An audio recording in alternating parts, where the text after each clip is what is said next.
ಸಮಾಜ ಸೇವಕರು, ಮಾಹಿತಿ ಹಕ್ಕು ಕಾರ್ಯಕರ್ತರು ಹಾಗೂ ರಾಜ್ಯಾಧ್ಯಕ್ಷರು, ಉತ್ತರ ಕರ್ನಾಟಕ ಹೋರಾಟಗಾರರು ಶ್ರೀಯುತ ಭೀಮಪ್ಪ ಗುಂಡಪ್ಪ ಘಡಾದ್ರವರು ಬೆಳಗಾವಿ ಜಿಲ್ಲೆಯ ಮೂಡಲಗಿ ತಾಲೂಕಿನ ಕುಲಗೋಡು ಗ್ರಾಮದಲ್ಲಿ ತಂದೆ ಶ್ರೀ ಗುಂಡಪ್ಪ ಹಾಗೂ ತಾಯಿ ಶ್ರೀಮತಿ ನೀಲವ್ವ ಅವರ ಪುಣ್ಯ ಉದರದಲ್ಲಿ ದಿನಾಂಕ 22 ಜುಲೈ 1959ರಂದು ಜನ್ಮ ತಾಳಿದರು.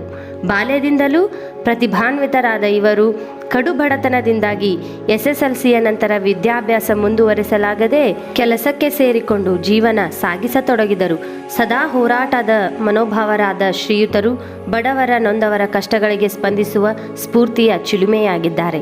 ಹೋಟೆಲ್ನಲ್ಲಿ ಕೂಲಿ ಕೆಲಸ ಮಾಡುವುದರಿಂದ ಹಿಡಿದು ವಿಧಾನಸೌಧದವರೆಗೂ ತಮ್ಮ ಕಾಯಕ ಸೇವೆಯನ್ನು ಸಲ್ಲಿಸಿದ್ದು, ಭ್ರಷ್ಟಾಚಾರದ ವಿರುದ್ಧ ಮಾಹಿತಿ ಹಕ್ಕು ಕಾಯ್ದೆಗೆ ಬ್ರಹ್ಮಾಸ್ತ್ರವನ್ನು ಹಿಡಿದು ಸಮಾಜ ಸೇವೆಗಾಗಿ ತಮ್ಮ ಇಡೀ ಜೀವನವನ್ನೇ ಮುಡಿಪಾಗಿಟ್ಟು ಕಲಿಯುಗದ ಧರ್ಮರಾಜನಾಗಿ ದೇಶಕ್ಕೆ ಮಾದರಿ ವ್ಯಕ್ತಿಯಾಗಿದ್ದಾರೆ.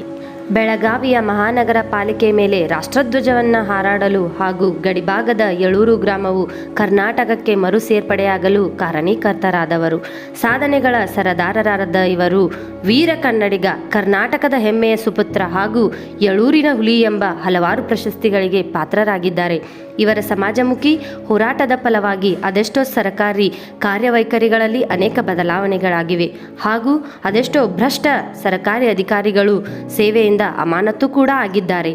ಸರ್ಕಾರಿ ಅಧಿಕಾರಿಗಳು ಹಾಗೂ ಜನಪ್ರತಿನಿಧಿಗಳು ತಮ್ಮ ವಾಹನಗಳ ಮೇಲೆ ಅನಧಿಕೃತವಾಗಿ ಬಳಸುತ್ತಿದ್ದ ಕೆಂಪು ದೀಪಗಳನ್ನು ತೆರವುಗೊಳಿಸಿದ ಕೀರ್ತಿ ಇವರದು. ನ್ಯಾಯಾಲಯದ ಭ್ರಷ್ಟ ನ್ಯಾಯಾಧೀಶರನ್ನೇ ಅಮಾನತುಗೊಳಿಸಿದ ಮಹಾನ್ ಹೋರಾಟಗಾರರಾದ ಇವರು ಕನ್ನಡ ನಾಡು ನುಡಿಗಾಗಿ ಸದಾ ಮಿಡಿಯುತ್ತಿದ್ದು, ಕರ್ನಾಟಕದಲ್ಲಿ ಕನ್ನಡ ನಾಡಧ್ವಜವನ್ನು ಸಂವಿಧಾನಾತ್ಮಕವಾಗಿ ಹಾರಿಸಲು ಕಾನೂನಾತ್ಮಕ ಹೋರಾಟ ನಡೆಸುತ್ತಿದ್ದು ಹಾಗೂ ಉತ್ತರ ಕರ್ನಾಟಕದ ಪ್ರತ್ಯೇಕ ರಾಜ್ಯದ ಸಲುವಾಗಿ ತಮ್ಮ ಕನ್ನಡಪರ ಹೋರಾಟದ ಸೇವೆಯನ್ನು ಸಲ್ಲಿಸುತ್ತಿದ್ದು, ಜೊತೆಗೆ ಜನರಿಗೆ ಪ್ರತಿದಿನ ತಮ್ಮ ಮನೆಯಲ್ಲಿಯೇ ಕಾನೂನಿನ ಅರಿವು ಹಾಗೂ ನೆರವನ್ನು ಉಚಿತವಾಗಿ ನೀಡುತ್ತಿದ್ದು, ತಮ್ಮ ಈ ಅಮೋಘವಾದ ಸೇವೆಯು ನಾಡಿನ ಸಮಸ್ತ ಜನತೆಗೆ ತುಂಬು ಸ್ಫೂರ್ತಿಯಾಗಿದೆ. ಶ್ರೀ ಸದ್ಗುರು ಸಮರ್ಥ ಬಾಹುಬಲೇಶ್ವರ ಶೈಕ್ಷಣಿಕ ಹಾಗೂ ವಿವಿಧೋದ್ದೇಶಗಳ ಸಂಘ ರಿ ಬನಹಟ್ಟಿ ಅಡಿಯಲ್ಲಿ ನಡೆಸುತ್ತಿರುವ ಹಂಸವೇಣಿ ಪೂರ್ವ ಪ್ರಾಥಮಿಕ ಹಾಗೂ ಕಿರಿಯ ಪ್ರಾಥಮಿಕ ಶಾಲೆಯ 2024-25ನೇ ಸಾಲಿನ 11ನೇ ವಾರ್ಷಿಕೋತ್ಸವದ ಸಂದರ್ಭದಲ್ಲಿ ತಮ್ಮ ಕೀರ್ತಿ ದಶದಿಕ್ಕುಗಳಲ್ಲಿ ಪಸರಿಸಲಿ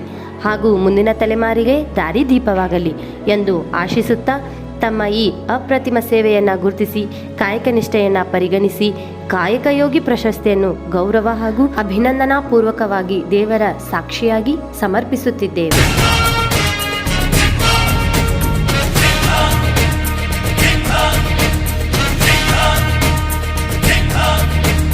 ಗುಡುಗುಡುಗುವ ಗುಡುಗಿನಲು ಎದೆಗುಂದದೆ ಆರ್ಭಟಿಸಿದೆ, ಸಿಡಿ ಸಿಡಿಯುವ ಸಿಡಿಲಿನಲು ಅಂಜದೆಯೇ ಗರ್ಜಿಸಿದೆ.